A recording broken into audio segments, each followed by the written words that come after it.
Hey everyone, good morning, welcome to my channel. আমি মুন, আর আশা করব তোমরা সবাই ভালো আছো, সুস্থ আছো। আজকেও কিন্তু আমি এই কিচেন থেকেই ব্লগটাকে স্টার্ট করছি। আর আজকে হচ্ছে 12th অফ জুন, আর এখন বাজে অনেক 9:40। এতক্ষণ পর আমি রান্নাঘরে এসেছি, ম্যাগির মাংসটা বসিয়ে দিয়েছি, আর আমার দুধটা জাল দেওয়া হয়ে গেছে। এখন অবধি কিছুই হয়নি। আজকে খুবই ঝাড়াঝাপটা রান্না করব মনে করেছিলাম। আজকে পানির বাটার মশলা করব, বাট গুড্ডির সঙ্গে চ্যাটিং করতে করতে এত দেরি হয়ে গেছে যে এখন আর পানির বাটার মশলা করবার মতো আমার এনার্জিও নেই আর টাইমও নেই। আর গরমে পুরো পচতে যাচ্ছি। এই যে আমার পায়রা সন্তানকে এসে খেতে দিয়ে দিয়েছি, খাওয়া হয়ে আবার দৌড়দৌড়ি করছে। তো ওই পানির বাটার মশলার রেসিপিটা কালকে করব, মানে আগামীকাল। তো মানে নেক্সট ব্লগে তোমরা দেখতে পাবে। আর আজকে যেহেতু এত দেরি হয়ে গেছে, তাই জন্য প্ল্যানটাকে একটু চেঞ্জ করে একটা মাছের ঝাল করব। আর ভিন্ডি আছে, দেখছি ভিন্ডির চচ্চড়ি করব না ভিন্ডি ভাতে দেবো, এরম একটা কিছু ব্যাপার করব, মিটে যাবে। তো এই হচ্ছে আজকে একদম ঝাড়াঝাপটা রান্না। আর গরমের মধ্যে না সত্যি মানে আমার কি জানি না কেন কেবল মনে হচ্ছে ঠান্ডা শরবত খাই, ঠান্ডা আইসক্রিম খাই, মানে এই সব। মানে পুরো লাঞ্চটাই যদি আইসক্রিম দিয়ে খেতে পারতাম তাহলে কি ভালো যে হতো। গুড্ডিকেও তাই বলছিলাম, ও বলে হ্যাঁ আজকে তুমি পুরো লাঞ্চ আইসক্রিমে খাও আর কালকে দেখবে এই হয়ে গেছো। তো সেটা তো কোনো কথা না, আমি মানে জাস্ট বলছি, বলে এগুলো মানে নিজে কি বলবো, নিজেকে নিজে ঠান্ডা করছি যাকে বলে আর কি, এই সবগুলো বলে। তো চলো এখন জাস্ট মাছটাকে বার করে রেখেছি, নুন হলুদ মাখিয়ে মাছের ঝাল একটা করে নিই।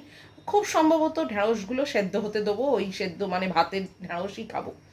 তো চলো, দুধটাও জাল হয়ে গেছে, গ্যাস বন্ধ করে দিয়ে তবে না এতগুলো কথা বলছি। দুধটাকে নামিয়ে রাখি, রেখে চটপট করে আবার এখান থেকে বেরিয়ে যাই। এই মাছটায় নুন হলুদ মাখিয়ে এবারে জাস্ট ভেজে আর একটু জল দিয়ে দেবো। শর্টকাটে যতটা পারছি করছি, যাতে তাড়াতাড়ি রান্নাঘর থেকে বেরিয়ে যেতে পারি। এত গরম না এখানে, মানে ট্যাঁকা যাচ্ছে না, আর মানে কিছু করতেও ইচ্ছে করছে না, খেতেও ইচ্ছে করছে না। এই দেখো না, শুধু জল দিয়ে দিয়েছি, এই হলুদ আর একটু কাসুন দিয়ে আর কাঁচা লঙ্কা দিয়ে, বাস। আর এদিকে ঢ্যাঁড়সগুলো কেটে নিচ্ছি, একটা প্রেশার কুকারে সেদ্ধ করে নেবো। দেখলাম চচ্চড়ি ফচ্চড়ি করতে গেলে এখন অনেক রকম ব্যাপার করতে হবে, ও আমার আর পোষাচ্ছে না। এত গরমে কি আর পারা যায়। একটাই গ্যাস খালি ছিল, তাই জন্য পাউরুটিটা এইভাবে সেঁকে নিচ্ছি, এটাকে নাবিয়ে আর এবার ঢ্যাঁড়সের কুকারটা বসিয়ে দেবো এখানে। একটা এক পোজো করে নিয়েছি। 10:20 বাজে, এক লাস্ট আমার সব কাজ শেষ। এই যে গ্যাসটা সব খালি, ঢ্যাঁড়সটা আমি কুকারে সেদ্ধ করে নিয়েছি। জানো তো, সসপ্যানে দেখলাম ও বহুত গ্যাসও পুড়বে আর অনেক টাইমও লাগবে। ম্যাগির মাংস আমার আর ম্যাগির ভাত সব হয়ে গেছে, মাছের ঝাল হয়ে গেছে। আজকে একদম ছিমছাম রান্না। আমি ব্রেকফাস্ট নিয়ে অলরেডি চলে এসেছি এখানে। ব্রেকফাস্টও আজকে একদমই সিম্পল। তরমুজ টরমুজ তো কিছুই নেই না, এই আর একটা জ্বালা হয়েছে। দাঁড়াও বসি আগে। এই যে 1 কাপ দুধ নিয়েছি, কাপটা একটু অন্যরকম লাগছে না? আর এখানে 2টো পাউরুটি টোস্ট, একটা ডিমের সানি সাইড আপ, আর এখানে হিমসাগর আম, এটা ব্লিঙ্কিট থেকে নিয়েছি। আজকে নতুন কাপে দুধ নিয়েছি। নতুন কাপ বলবো না, এটা অনেক দিনেরই পুরনো, মানে আমি ইউজ করি না, তাই পড়েই ছিল। ভালো করে ধুয়ে ভাবলাম একটু ইউজ করি। এইসব টুকরো টুকরো জিনিসেই না অনেক খুশি পাওয়া যায়, অ্যাটলিস্ট আমার তো হয়। আর দেখেই তো রেখেছো আমার আজকে ব্রেকফাস্ট কি। আর এই আমটা ব্লিঙ্কিটের হিমসাগর আম, দারুণ আমটা, দারুণ। জানো তো, আমি এবার প্ল্যান করেছি বাচ্চুদাকে দিয়ে আর আম আনাবো না, ব্লিঙ্কিট থেকেই আম আনাবো। ব্লিঙ্কিটের আম দেখছি হেভি হচ্ছে। তোমরা যারা এখনো ব্লিঙ্কিট করো না, আমি তো অনেক পরে ব্লিঙ্কিট শুরু করলাম। আমার পরিবার থেকেই আমাকে বলেছে ব্লিঙ্কিট করতে, তারপরে ঠেকায় পড়ে শুরু করেছি। সত্যি ব্লিঙ্কিট মানে একদম পুরো এখন বেস্ট যাচ্ছে। সব থেকে বড় কথা, 7-8 মিনিটের মধ্যেই চলে আসে, বলো।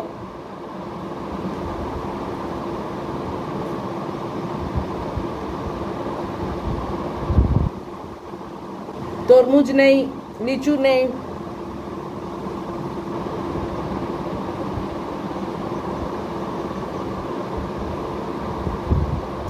আজকে ব্লিঙ্কিটে অর্ডার দিয়ে দিতেই পারতাম, কিন্তু দেখলাম লিচুর দামটা অনেক। মেবি আজকে জামাই ষষ্ঠী বলে বোধহয় দামটা একটু হাই এতে রেখেছে, ওই জন্য আজকের দিনটা ওয়েট করছি। কেননা এর আগে কিন্তু আমি লিচুর দামটা না ব্লিঙ্কিটে কম দেখেছি, আজকে কিন্তু অনেকটাই বেশি। ম্যাগিটা এখন বলতে নেই খাচ্ছে কাচুট।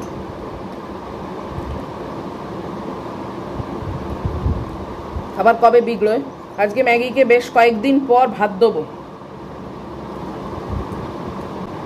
আর বিকেলবেলা গাজর খায়,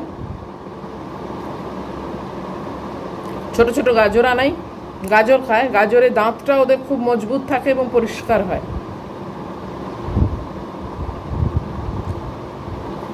ম্যাগিকে আজকে সকাল থেকে তোমাদের দেখাইনি, না দেখাবো। মহিলা আসলে এখন মোস্ট অফ দ্য টাইমই না খাটের তলায় ঢুকে থাকে, আর আমার পাখাটাও চালানো থাকে, এখন আর পাখা থেকে বেরিয়ে আসে না, তো ওই জন্যে দেখানো হয় না, তো খাটের তলা থেকেই দেখাবো।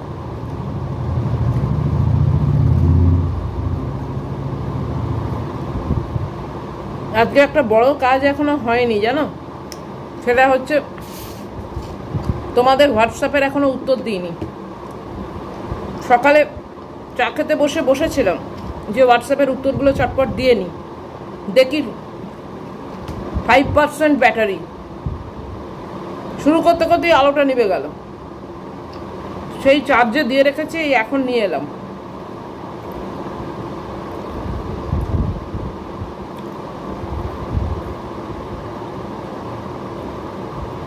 জানি অনেকে আবার ভাবছো কি হলো মুনের আজকে এখন অবধি আমাদের হোয়াটসঅ্যাপের উত্তর দিল না, দেবো।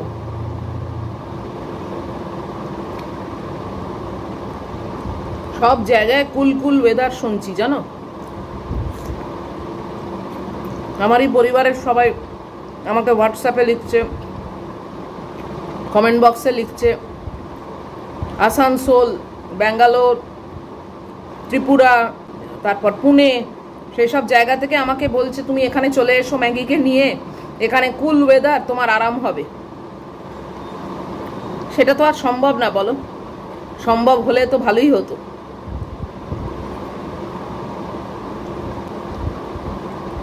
এখানে কবে বর্ষা আসবে, কবে কি হবে কে জানে। এদিকে আমি বর্ষা পছন্দ করি না, কিন্তু দেখো এখন ঠেকায় পড়ে কি অবস্থা।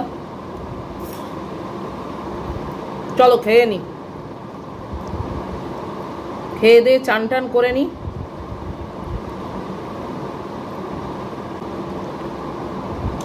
রোজকার তো আর কোনো রকম নতুনত্ব অ্যাক্টিভিটি হয় না, কি আর দেখাই বলো। তাও ভেবেছিলাম আজকে পনির বাটার মশলা করবো, বাট এতই দেরি হয়ে গেল, ওটার অনেক রকম ব্যাপার আছে, যদিও আমি খুব সোজাভাবেই দেখাবো, কিন্তু স্টিল আর একটু আগে না টাইমে আরম্ভ করলে না অনেক দেরি, ওই জন্যই আজকে ঠিক করা গেল না, আজ একটু দেরি হয়েই গেছে আমার, তো ওই জন্যে কালকে করব। 11:30 বেজে গেছে, আমি এইমাত্র চান টান করে বেরিয়েছি, ম্যাগুকে খেতে দিয়ে দিয়েছি, তবে ওকে এবার ধরে এনে খাওয়াবো, তারপরে আমি ফ্যাব্রিকের কাজ করতে বসবো। উফ কি যে অসহ্য গরম লাগছে কি বলবো। আর একজন আমাকে কমেন্ট বক্সে দেখলাম লিখেছো যে ম্যাগির পটি শুশু কিভাবে ট্রেনিং দিয়েছি সেটা একটু বলো। দেখো পটিটা অনেক ছোট থেকেই ও বাপির সঙ্গে রাস্তায় বেরোনো অভ্যেস হয়ে গেছে, তো ওটা সবসময়তেই রাস্তাতেই করে আসে, সে বাড়িতে কখনো পটি করে না, মানে খুবই রেয়ার, যদি সেরকম একেবারে সিক হয়ে পড়ে মানে সেটাও না বললেই নয়, কেননা এমনও হয়েছে বাপি একদিন আসেনি, ও কিন্তু সারাদিন পটি চেপেই ছিল, করেনি। আমি যদিও ওকে করতে বলেছি, বাথরুমে নিয়ে গিয়ে দাঁড়িয়েছিলাম, তাও করেনি। পরের দিন বাপি এসছে তখন করেছে, এরকম একটা দিন হয়েছে। আর টয়লেটটা আমি ছোটবেলায় ও যে এদিক ওদিক করতো না তা না, ও করতো, কিন্তু আমি খুব তাড়াতাড়ি ওকে টয়লেট ট্রেন করি। সেটা হচ্ছে আমি একটা ওদের শিট পাওয়া যায়, অ্যাবজর্বিং পি শিট, তো সেইটা আমি ইউজ করতাম, সেটা এখনও অনেকগুলো বেঁচে আছে, সেইটা আমি একটা জায়গায় রেখে দিতাম, এবং মানে ও টয়লেট করলে ওর ওপর মানে ওইটা দিয়ে মুছে ওই একটা জায়গায় রেখে দিতাম। এবার ওরা করে কি, ওরা গন্ধ শুঁকে সেই জায়গাতেই টয়লেটটা করে, তো আস্তে আস্তে আস্তে আস্তে ওকে ওটা বোঝানো হতো, ওকে ওটা দেখানো হতো যে এর ওপরে তোমায় টয়লেট করতে হবে, এই জায়গাতে টয়লেট করতে হবে।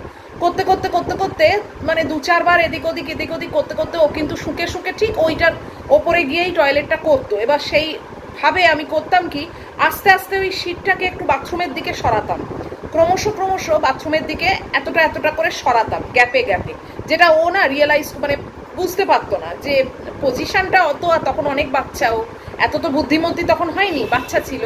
তো ওই যেখানে কাগজটা দেখতো সেখানেই ও বসতো, আবার একটুখানি সরিয়ে দিতাম পরের দিন, তখন আবার সেখানে গিয়ে ঠিক ওই মানে কাগজটার ওপরেই বসতো। এই করতে করতে আলটিমেটলি একটা দিন এলো যখন ওই কাগজটা আমি বাথরুমের ভেতরে দিলাম, এবং তখনও বাথরুমের ভেতরে ঢুকে কিন্তু ওটা মানে ইউজ করতো। এই করে করেই অভ্যেস হয়ে গেছে, এখন বাথরুমের ভেতরে রাখলেও হয় না রাখলেও হয়, ও কিন্তু বাথরুমে গিয়েই করে। তো এটা একটু টাইম টেকিং ব্যাপার এবং ধৈর্যের ব্যাপার, অবশ্যই তোমাকে অনেক পেশেন্স রাখতে হবে এবং মাথা গরম করলে চলবে না। যে কোনো জিনিস একটা মানে কি বলবো, আলটিমেট রেজাল্ট পেতে গেলে না অনেক পেশেন্স রাখতে হয়, অনেক ধৈর্য ধরতেই হয়। বিশেষ করে এরকম অবলা প্রাণী যাদেরকে তুমি ভাষায় বলে চট করে বোঝাতে পারবে না, তোমাকে পুরোপুরি মানে কি বলবো, দেখিয়ে দেখিয়ে তাকে মাথায় ঢোকাতে হবে, দেখিয়ে দেখিয়ে তাকে ট্রেনিংটা দেওয়াতে হবে। তো এই করে করে ম্যাগি কিন্তু একদমই শিখে গেছে। এবং বলতে গেলে সকালবেলা ও বাপির সঙ্গে যে বেরোয় তখন ও টয়লেট পটি সব কিছু করে চলে আসে, যে কারণে মানে ধরো তোমার দুপুর 3টের আগে ও বাড়িতে আর টয়লেটই করে না, কেননা সবটাই ও যা করার সকালবেলা করেই আসে ক্লিয়ার হয়ে। এবার 3টের পর থেকে ও যখনই করে না কেন, একবার বা দুবার করে, ও অবশ্যই বাথরুমে গিয়ে করে, মেক শিওর করে বাথরুমেই করে। তো এই হলো ব্যাপার, তোমাকে জানিয়ে দিলাম। আমি যখন কমেন্টটা মানে আজকেই নজরে এলো তখন আমি ভাবলাম যে উত্তরটা চট করে দিয়েই দিই, আবার পরের জন্য ওয়েট করবো কেন, তাই না? তো এখন চলো, এখন ম্যাগিকে টেনে নিয়ে আসি, এসে খাওয়াই। মহিলাকে ধরে নিয়ে এসেছি, বাট মহিলা কিন্তু এদিক সেদিক করছে, কেননা ও তো দেখে নিয়েছে ভাত আছে, ওর তো ভাতটা পছন্দ না, না তাই দেখো খাওয়ার ঠিক মতলবটা নেই। এই যে চিকেনগুলো, এই মানে মাংসগুলো তুলে তুলে খাচ্ছে, দেখেছো? এতক্ষণ ধরে ফ্যাব্রিকের কাজ করছিলাম, সোহিনীর দেওয়া যে কুর্তি দুটো দিয়েছে তার মধ্যে একটা প্রায় শেষের দিকে, আর হয়তো 1 থেকে 2 দিনের মধ্যে আমি তোমাদের দেখিয়ে দেবো। আর একটা এখন অবধি কমপ্লিটলি বাকি আছে, সেটাকেও করব। এখন বেজে গেছে 1:25, এখন উঠলাম। উফ, ম্যাগুটাকে আজকে ভাত দিয়েছিলাম তো সেই ভাতটা খাইনি জানো, মাংসগুলো সব খেয়ে নিয়েছে, এইটুকু মাংস পড়ে আছে আর ভাতটা পড়ে আছে, ভাতটা কিছুতে খেতে চাইছে না। কি মুশকিল হয়েছে, কি করব। জল টল খেয়ে সে খাটের তলায় চলে গেছে। ঘরেও যাব, কাপড় জামাগুলো তুলবো আর পর্দা টর্দা দিয়ে পুরো ঘর অন্ধকার করে দেবো। গরমেতে আর ভালো লাগছে না, আমারই খেতে একদম ইচ্ছে করছে না। উফ, কমেন্ট বক্সটা মাঝে মধ্যেই খুলে খুলে দেখি, তো তা দেখছিলাম অনেকে কালকে যে আমি কমেন্টের কথাটা আলোচনা করেছিলাম, যে ভদ্রমহিলা খুবই কষ্টে আছেন এবং ওনার ননদ, ওনার হাজব্যান্ড সবাই মিলে ওনাকে মেন্টাল টর্চার করেন, যেটা আমি বলেছিলাম, সেটাতে মানে বেশ কয়েকজন দেখছি তোমরা আইডিয়া দিয়েছো, যে মানে ওনার উদ্দেশ্যে বলেছো যে ওনাকে কত ধারায় যেন কেস ঠুকে দিতে, তাহলে কিন্তু ও ননদ আর কোনো রকম মেন্টাল টর্চার করতে পারবে না। কত ধারা সেটা আমি এখন দেখে নেবো, আমি কমেন্ট বক্স খুলতে পারছি না, খুঁজতে হবে কত ধারায় ওটা কেস করে দিলে তাহলে কিন্তু ননদ আর কোনো রকম টর্চার করতে পারবে না, এবং ওর হাজব্যান্ডও যথেষ্ট টেনশনে থাকবে, মানে একটু বুঝে শুনে চলবে আর কি, পাতি বাংলা ভাষায়। তো যার উদ্দেশ্যে বলছি সে যদি এই ভিডিওটা দেখো তাহলে এই আইডিয়াটা কিন্তু পেয়ে গেলে তুমি কিন্তু এই স্টেপটা নিতেই পারো। আর দেখো, একটু কিছু স্টেপ তোমাকে নিতেই হবে, মানে তুমি আগেও যেরকম শুধু চুপচাপ ছিলে, ভয়ে ভয়ে ছিলে, এই সব জিনিস আমি আবার বসে পড়লাম, দেখো বলছি, এই সব জিনিসে তুমি যদি নিজে ভয় পাও তাহলে কিন্তু অপরপক্ষ পাওয়ারটা বেড়ে যাবে, অপরপক্ষ কিন্তু তোমার ওপরে চড়াও হওয়ার চান্সটা আরও বেশি পেয়ে যাবে, এবং এতদিন ধরে তারা পেয়েও গেছে। তোমার ননদ বলো বা তোমার হাজব্যান্ড বলো, এতটা যে বেড়ে গেছে সেটা কিন্তু একদিনে হয়নি, সেটা আমি কালকেই বলেছিলাম। তুমিও তাদেরকে বাড়তে যত দিয়েছো তারা ততটা মাথার ওপর উঠে গেছে। তো তুমি যদি এখন নিজেকে মনে করো যে আমি ভয়ে ভয়ে থাকবো, ভয়ে ভয়ে করবো, এদিকে আমি পাচ্ছি না, এদিকে আমি তাহলে তাদের সঙ্গে মানে সেই ভদ্রলোকের সঙ্গে থাকতেও চাইছি না, মানে তার সঙ্গে আর জীবন টানতে পারছি না, এগুলোও আবার একদিকে যেরকম ফিল করছো, আবার অন্যদিকে নিজে ভয় পাচ্ছ, নিজে আবার এগোতে চাইছো না, তা বললে তো হবে না, দুটো কন্ট্রাডিক্টরি কথা হয়ে যাচ্ছে। আইদার তোমাকে সহ্য করে মুখ চেপে থাকতে হবে, আর নয়তো তুমি যদি মানে টলারেট করতে না পারো তাহলে তোমাকে কিন্তু নিজেকে কঠোর হতে হবে, নিজেকে মানে স্ট্রং হতে হবে, নিজেকে যুদ্ধ করে বেরিয়ে আসতে হবে বা কোনো রকম স্টেপ নিতে হবে। এক্ষুনি বেরিয়ে আসাটা হয়তো সম্ভব নয়, যেটা অনেক আগে সম্ভব ছিল সেটা করনি, এখন টু লেট। এখন অবশ্যই আমি বুঝতে পারছি তোমার ছেলেমেয়েরা লেখাপড়া করছে, এরকম চট করে হয় না চলে আসাটা, সেটা অনেক আগে করার কথা ছিল। যাই হোক, এখনও যে পদ্ধতিগুলো আছে আমি বলবো যে তুমি প্লিজ আমার কমেন্ট বক্সটা পড়ো। কমেন্ট বক্সে কিন্তু বেশ কয়েকজন অনেক রকম আইডিয়া দিয়েছে, সেই আইডিয়াগুলো কিন্তু তুমি কাজে অবশ্যই লাগাতে পারো, যেগুলো আমি এখন আর রিডিং করছি না, ভিডিওটাও আমার অনেক বড় হয়ে যাবে। তোমাকে আমি বলে দিলাম তুমি আমার কমেন্ট বক্স, এই ভিডিওর যে কমেন্ট বক্স সেই কমেন্ট বক্সটা তুমি প্লিজ একটুখানি দেখো, কমেন্টগুলো পড়ো। অনেকেই কিন্তু তোমাকে সাহায্য করার জন্যে অনেক কিছু লিখেছে, সেগুলো কিন্তু তুমি পড়ে আইডিয়া নিতেই পারো। এখন একজন লিখেছে যেরকম অনেক রকম উপায় আছে মেয়েদের স্বনির্ভর হওয়ার, সেলাই যদি জানো সেই সেলাই করে বা অনেক কিছু অনেক রকম করেই এখন মেয়েরা স্বনির্ভর হচ্ছে। আর তার উপর তুমি গ্র্যাজুয়েশন কমপ্লিট করেছো, লেখাপড়া জানো, একেবারে যারা কিছু জানে না তারা অবধি এখন নিজের পায়ে নিজে দাঁড়ানোর মতো ক্ষমতা রাখে, তুমি কেন পারবে না, তাই না? তবে তোমাকে আবারও বলছি, ওই ভয় মনে কিংবা কি বলবে কি এই সব যদি তুমি মাথার মধ্যে ঘোরাও না, তাহলে কিন্তু তুমি মানে এই অবস্থার থেকে নিজেকে বার করতে পারবে না। তোমাকে কিন্তু মেন্টালি প্রচুর স্ট্রং হতে হবে, প্রচুর মানে রিস্ক নিতেই হবে, এইসব জিনিসের রিস্ক আছেই। যাই হোক, অল দ্য বেস্ট তোমার জন্য, সবসময় আমার শুভকামনা রইল। এবং লোকনাথ বাবাকে বলবো যে তোমার এবং তোমার মতো যাদের এরকম পরিস্থিতি, তাদের যেন এই রকম পরিস্থিতি থেকে বেরিয়ে আসার উনি ক্ষমতা দেন এবং তারা যেন টাইম মতো বেরিয়ে আসে, জানো তো? এটাই আমার বলবার বক্তব্য প্রত্যেকটা মেয়ের উদ্দেশ্যে।